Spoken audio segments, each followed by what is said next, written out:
수백억짜리 건설 현장에 한 노신사가 모습을 드러냅니다. 그는 건설계의 전설로 불리는 민호그룹의 회장 강민호. 바닥에 넘어진 한 노가다 청년. 그 청년의 얼굴을 본 순간 회장의 눈빛이 흔들리기 시작했죠. 잊었다고 믿었던 과거가 지금 그의 앞에 서 있던 겁니다. 그 청년 대체 누구였던 걸까요? 회장님 나오셨습니까? 현장 책임자가 다가와 90도로 인사를 했습니다. 서울 한복판 높이 솟은 크레인들이 바쁘게 움직이는 고층 빌딩 공사 현장. 한 남자가 공사 현장에 조용히 등장했어요. 까만 리무진에서 내린 그는 60대 중반쯤 되어 보였지만 어깨는 고닫고 걸음은 흔들림이 없었죠. 회색 정장을 입고 단단히 닫힌 인매와 깊은 눈매를 가진 그는 사람들의 시선을 단숨에 끌었어요. 그는 강민호, 대한민국에서 가장 큰 건설 회사를 이끄는 회장이었어요. 수많은 빌딩과 도시개발 프로젝트를 성공시킨 인물로 민호그룹의 상징 같은 사람이었죠. 사람들은 그를 건설계의 전설이라 부르기도 했어요. 하지만 그날 그가 현장에 방문한 이유는 단순한 업무 검토나 홍보용 사진 촬영이 아니었어요. 그날의 방문은 어쩌면 마음속 깊은 무언가를 다시 확인하려는 조용한 회기였는지도 몰라요. 강민호는 무표정한 얼굴로 고개를 끄덕이며 따라갔습니다. 그의 눈동자는 이따금 주변을 바라보다가 멈추곤 했어요. 콘크리트 바닥, 녹슨 철근, 먼지 쌓인 자재들 모두가 낯설면서도 익숙했죠. 아주 오래전 그도 이와 비슷한 현장에서 노동자로 시작했었으니까요. 사람들은 지금의 그를 성공한 사람이라 말했지만 사실 그의 시작은 너무나도 작고 가난했어요. 고등학교를 마친 뒤 바로 일을 시작했고 하루 세 끼를 해결하기 위해 건설 현장에서 일했죠. 겨울엔 손이 얼어붙을 정도로 추웠고 여름엔 땀이 눈으로 흘러내릴 정도로 더웠어요. 그래도 그는 묵묵히 버텼어요. 그에겐 꿈이 있었거든요. 자신만의 회사를 만들고 언젠가 누구보다 멋진 건물을 지어 올리는 게 그의 소원이었어요. 그리고 그 꿈은 이루어졌죠. 하지만 그렇게 꿈을 이루는 동안 그는 아주 중요한 것을 잃었어요. 가족이었어요. 그는 아내를 잃었고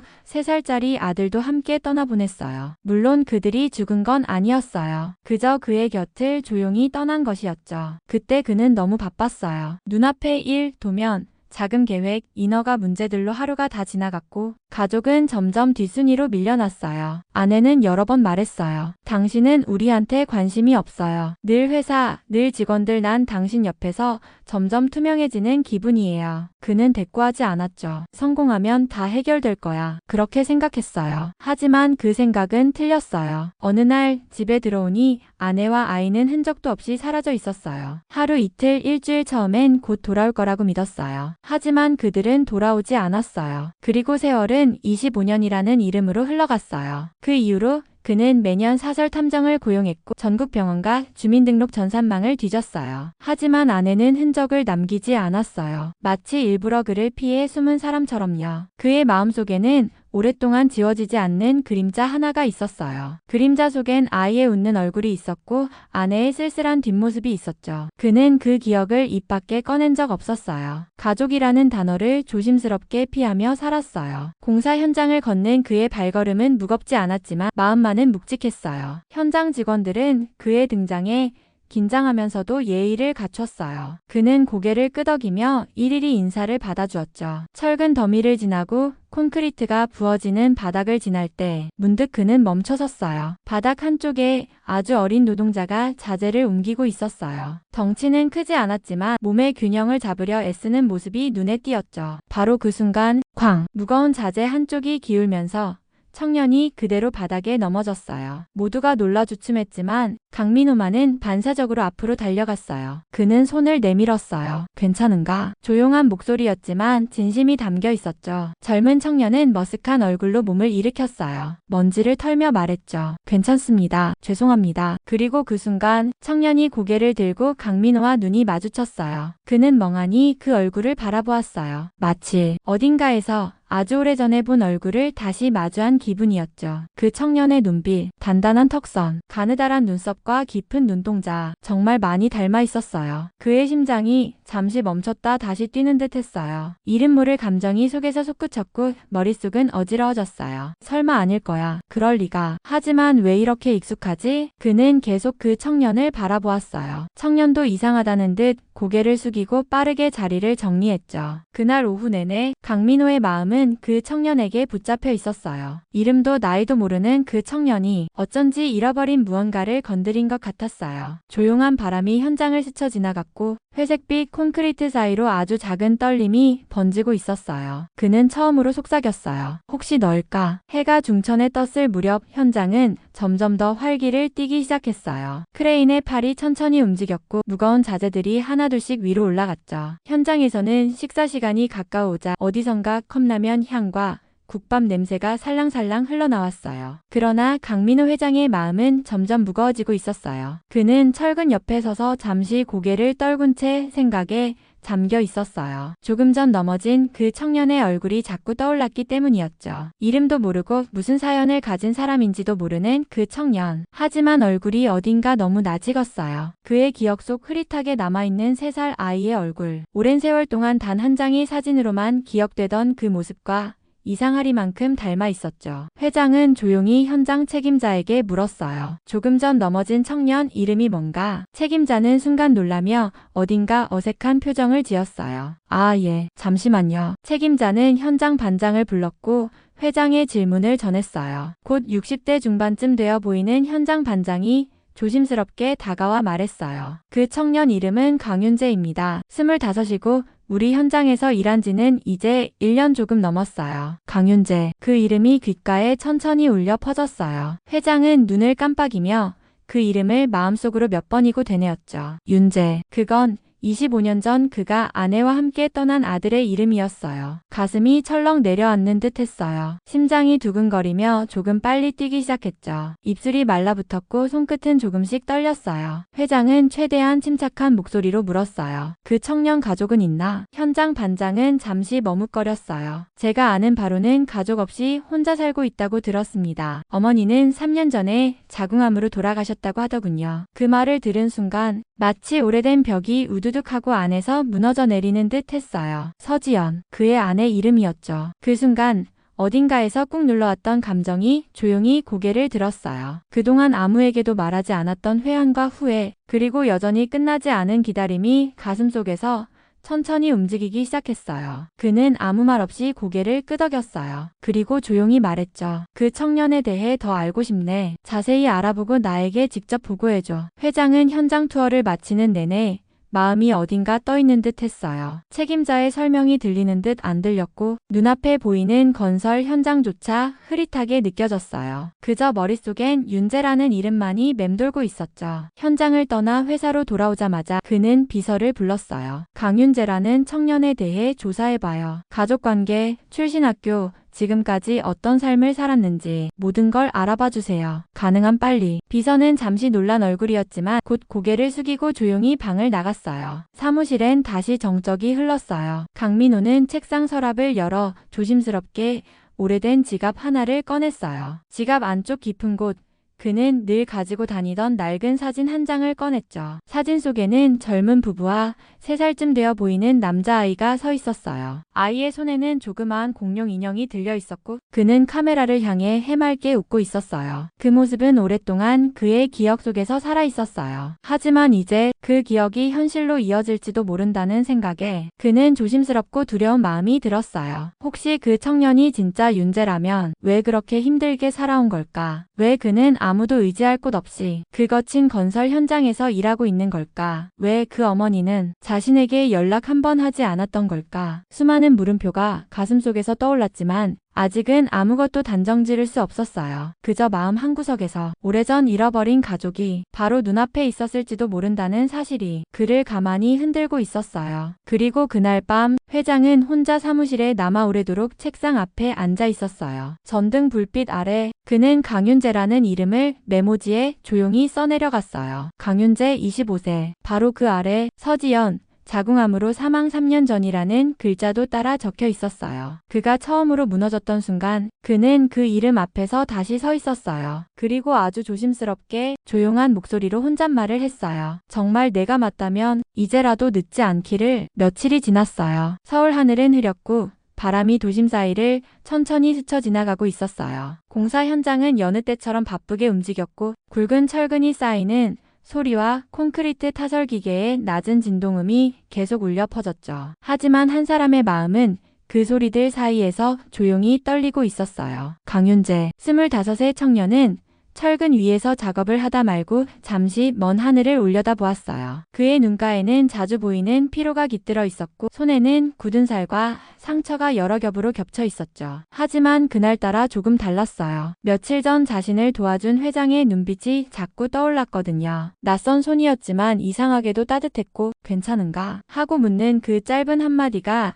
이상하리만치 진심 같았어요. 그는 마음속으로 몇 번이고 그 장면을 떠올렸어요. 자신이 넘어진 순간 모든 사람들이 뒤에서 멈춰 서 있었는데 유독 한 사람만이 앞으로 걸어왔어요. 그리고 손을 내밀었죠. 왜 그 사람이 직접 날 도우려 했을까? 윤재는 그 생각을 떨쳐낼 수 없었어요. 그런 그의 이름이 다시 불린 건 다음 주 월요일 아침이었어요. 강윤재 씨, 현장 사무실로 좀 오세요. 무전기에서 들려오는 관리자의 목소리는 평범했지만 윤재는 왠지 모르게 가슴이 두근거렸어요. 현장 사무실에 도착했을 때 그는 마치 기다리고 있었다는 듯 앉아있던 남자를 보게 되었어요. 바로 강민호 회장이었죠. 앉게. 그는 조용히 말했어요. 윤재는 낯선 긴장감 속에 조심스레 의자에 앉았어요. 그는 작업복을 그대로 입고 있었고 손에는 아직 철근의 쇠가루가 묻어 있었어요. 다친 데는 없나? 회장이 먼저 물었어요. 윤재는 짧게 대답했어요. 네, 괜찮습니다. 그날은 단순한 실수였어요. 잠시 정적이 흘렀어요. 강민호는 조심스럽게 그를 바라보았고 그 눈빛에는 무언가를 확인하려는 간절함이 담겨 있었어요. 혹시 자네는 어디서 자랐나? 조금은 사적인 질문이었지만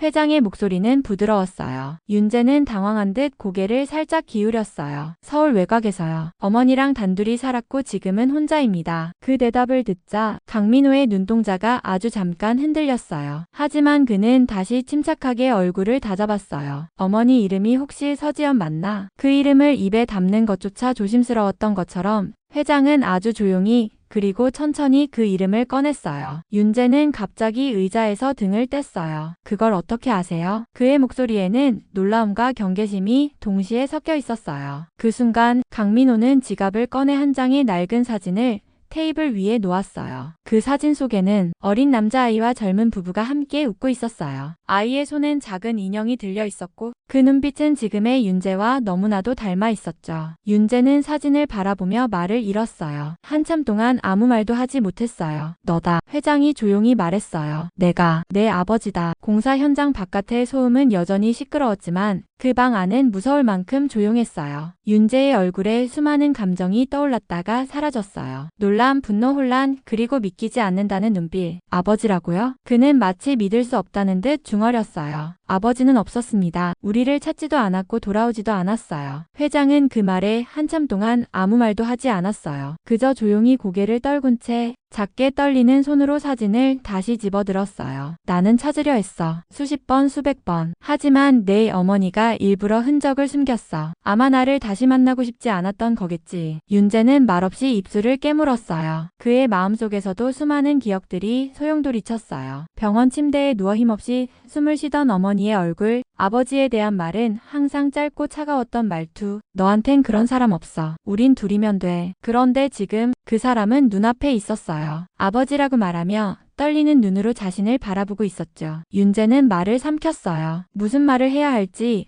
어떻게 행동해야 할지 알 수 없었어요. 가슴은 답답했고 손끝이 저릿했어요. 그저 조용히 그 방을 나왔어요. 강민호는 말리지 않았어요. 그저 멀어지는 발자국 소리를 들으며 마음속 깊은 곳에 가라앉은 슬픔을 꾹 누르고 있었죠. 마음의 벽이 흔들리기 시작하는 파트를. 그날 이후 윤재는 여전히 현장에서 일했어요. 하지만 마음은 어딘가 떠있는 듯 했어요. 그리고 조용한 오후 누군가 그를 다시 불렀어요. 이번엔 단지 손을 내미는 것이 아니라 서로를 알아가기 위한 작은 문을 열기 위한 만남이 시작되고 있었죠. 세상은 그렇게 뜻밖의 만남으로 누군가의 시간을 다시 움직이게 만들기도 해요. 며칠 동안 강윤재는 마음이 복잡했어요. 공사 현장에서는 여전히 철근을 옮기고 콘크리트가 부어지고 사람들은 웃고 이야기했지만 그의 머릿속은 온통 강민호 회장의 말로 가득했죠. 나는 내 아버지다. 그 한 문장이 머릿속에 깊이 박혀 있었어요. 믿기 어려웠고 믿고 싶지도 않았지만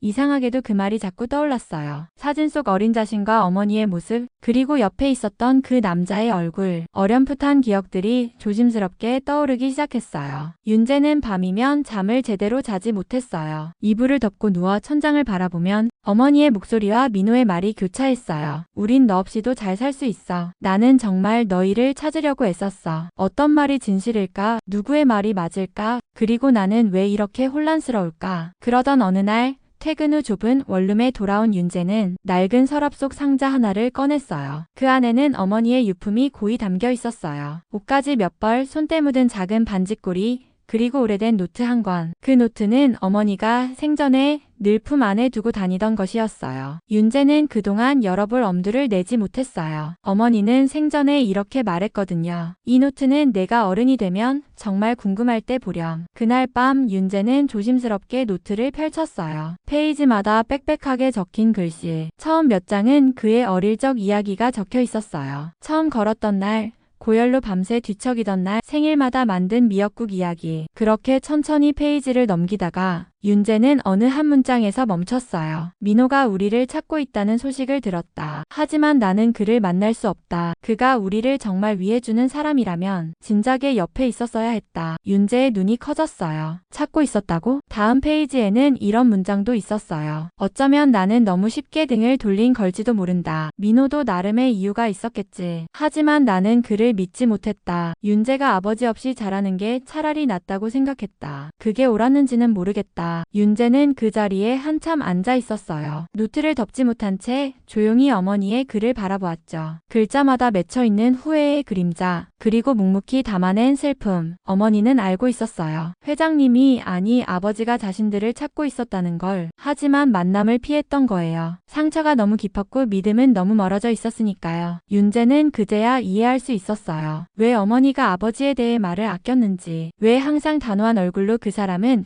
우리와 상관없다고 말했는지. 그건 단순한 분노 때문만은 아니었어요. 두려움, 그리고 또 다른 슬픔 때문이었겠죠. 마주쳤을 때 감당해야 할 상처가 너무 많았기 때문에 윤재는 천천히 노트를 덮었어요. 가슴 한가운데가 먹먹해졌어요. 그동안 아버지를 미워했던 기억, 없다고 믿으려 했던 존재에 대한 감정이 다시 조용히 피어나고 있었어요. 다음날 아침, 윤재는 평소보다 일찍 일어났어요. 그리고 깨끗한 옷으로 갈아입고 공사장으로 향했어요. 무거운 마음을 안고도 그는 결심한 듯한 표정이었어요. 회장님을 뵙고 싶습니다. 현장 반장은 놀라며 고개를 들었어요. 하지만 곧 조용히 고개를 끄덕였어요. 회장님은 늘 내 소식을 기다리고 있었단다. 회사의 고층 사무실. 강민호는 창밖을 바라보고 있었어요. 그의 손엔 여전히 낡은 사진 한 장이 들려 있었죠. 문이 열리고 윤재가 들어섰어요. 두 사람의 눈이 마주쳤어요. 한쪽은 기다림으로 가득했고 다른 한쪽은 혼란과 용기로 뒤섞여 있었어요. 윤재는 말했어요. 어머니의 노트를 봤습니다. 목소리는 작았지만 단단했어요. 강민호는 아무 말 없이 고개를 끄덕였어요. 그는 눈앞에 선 이 청년이 자신의 아들이라는 사실을 이미 오래전부터 알고 있었어요. 어머니는 당신이 우리를 찾고 있었다는 걸 알았어요. 하지만 만나지 않기로 했더군요. 그땐 상처가 너무 깊었다고 하셨어요. 그 말을 들은 순간 민호의 눈에 물기가 번졌어요. 그래도 나는 포기하지 않았단다. 그의 목소리는 낮고 깊었어요. 잠시 정적이 흘렀고 윤재는 조용히 한 걸음 다가서며 말했어요. 정말 찾으려 했던 거라면 그걸 보여줄 수 있나요? 그 질문은 단순한 확인이 아니었어요. 진심을 증명해 달라는 요청, 그리고 마음을 열기 위한 첫 걸음이었어요. 그 순간이 바로 오래된 진실이 햇빛 아래 처음 모습을 드러낸 날이었죠. 회장의 사무실은 고요했어요. 벽 한쪽엔 오래된 청사진들이 걸려 있었고 유리창 너머로는 서울의 회색 건물들이 줄지어 보였어요. 그곳은 수많은 성공의 흔적이 담긴 자리였지만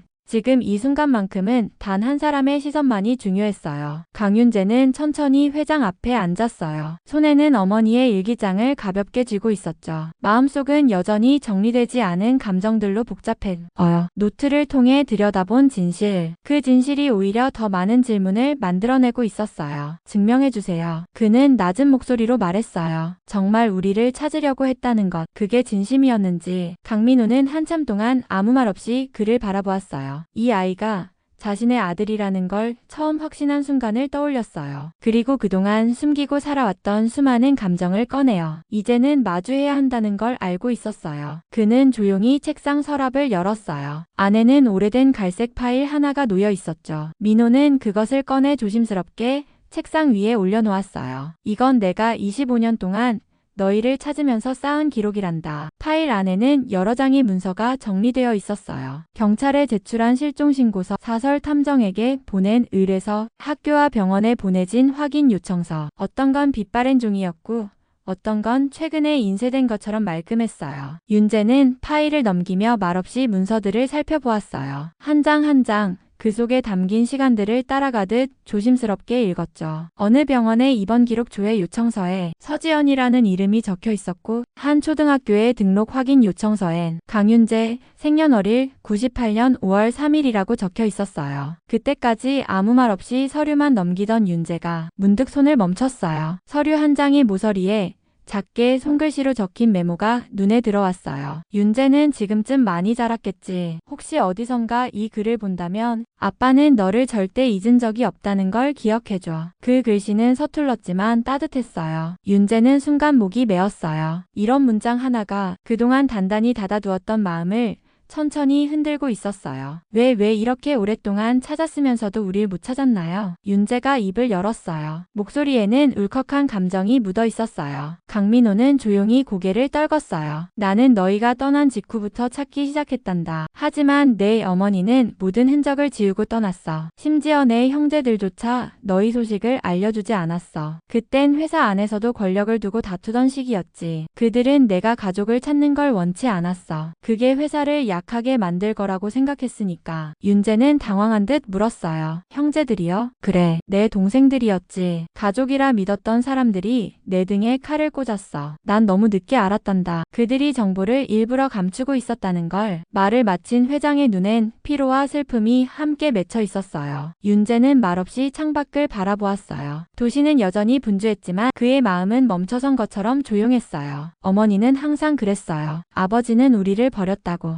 일밖에 모르는 사람이라고. 그래서 난 어릴 적부터 아버지라는 사람을 증오했어요. 그 사람만 없었다면 어머니가 덜 힘들었을 거라고 생각했어요. 그 말에 강민호는 잠시 말을 잇지 못했어요. 그는 조용히 일어나 창가로 다가갔어요. 등 너머로 빛이 들어왔고 그의 그림자가 길게 드리워졌어요. 그렇다, 윤재야. 나는 너희 곁에 없었어. 그게 전부 내 잘못이야. 너희 어머니가 그렇게 힘들어할 때 나는 일에 빠져 있었지. 그래서 그 대가로 넓은 사무실과 큰 회사를 얻었지만 가장 소중한 사람들을 잃었단다. 그의 말은 허공에 흩어지듯 조용했어요. 그러나 그 안에는 오랜 시간 쌓인 후회와 자책이 담겨 있었어요. 윤재는 천천히 자리에서 일어났어요. 말없이 일기장을 다시 손에 들고 문 쪽으로 걸어갔어요. 그리고 문 앞에 멈춰서서 작게 말했어요. 저는 아직 잘 모르겠습니다. 어떻게 해야 할지. 회장은 조용히 대답했어요. 괜찮다. 시간이 필요하다는 거 충분히 이해해. 문이 닫히고 사무실엔 다시 고요가 찾아왔어요. 강민호는 천천히 책상으로 돌아와 낡은 사진을 손에 들었어요. 사진 속의 꼬마는 해맑게 웃고 있었어요. 그 웃음 뒤엔 몰랐던 시간들이 있었고 이제는 다시 연결하고 싶은 마음이 있었죠. 그는 조용히 혼잣말을 했어요. 그래도 오늘 너와 눈을 마주했구나. 그 한 걸음이 수십 년 동안 멈춰있던 마음을 조금씩 움직이게 만들고 있었어요. 며칠이 흘렀어요. 공사 현장은 여전히 분주했지만 그 안을 걷는 강윤재의 마음은 조금 달라졌어요. 예전처럼 고개를 푹 숙이고 묵묵히 일만 하던 그는 아니었죠. 무언가 마음속에서 부드럽게 흔들리고 있었어요. 매일 아침 철근을 들기 전 그는 어머니의 일기장을 한 번씩 펼쳐보았어요. 그 안에 담긴 어머니의 글씨는 여전히 따뜻했고 시간이 지날수록 더 많은 의미를 새롭게 느끼게 했어요. 윤재 아빠는 우리를 찾으려 했다 하지만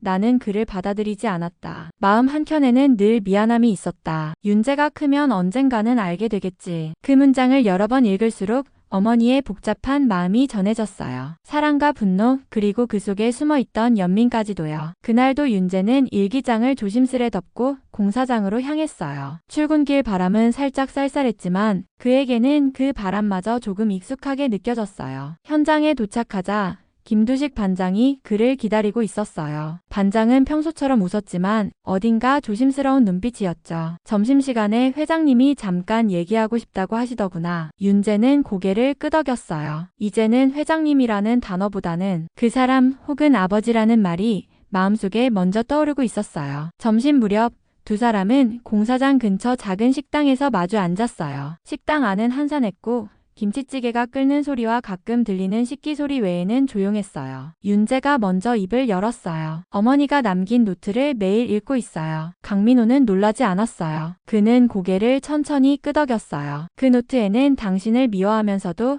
그리워한 흔적이 있어요. 그 말에 민호는 눈을 감고 숨을 길게 들이켰어요. 오랫동안 듣고 싶었던 말이었고 또 오랫동안 듣기를 두려워했던 말이었어요. 난 내 어머니에게 용서를 구할 기회조차 없었지. 언제나 일이 먼저였고 그걸로 너희를 지켜낼 수 있다고 착각했어. 윤재는 말없이 국을 한 숟가락 떠먹었어요. 뜨거운 국물은 목을 타고 천천히 내려갔고 마음속 얼어있던 무언가도 조금 녹아내리는 것 같았어요. 이상하죠. 평생 없다고 생각했던 아버지가 지금 이렇게 바로 앞에 있다는 게 그 말에 강민호의 눈동자가 살짝 흔들렸어요. 그래, 나도 마찬가지야. 내가 만든 건물들은 수백 층이 넘지만 그 시간 동안 너와 나 사이의 거리는 한 걸음도 줄지 않았다는 걸 이제야 깨달았어. 잠시 정적이 흘렀어요. 윤재는 숟가락을 내려놓고 조심스럽게 말했어요. 만약 어머니가 살아계셨다면 지금 이 자리에 함께 있었을까요? 회장은 금방 대답하지 못했어요. 그는 창밖을 바라보았고 햇살이 유리창을 비추며 부드럽게 식탁 위로 번졌어요. 아마 처음엔 오지 않았을 거야. 하지만 결국엔 왔겠지. 너를 위해서라도. 윤재는 고개를 끄덕였어요. 그는 어머니의 고집을 잘 알았고 또 그 고집 속에 감춰진 따뜻함도 알고 있었죠. 잠시 침묵이 흐른 뒤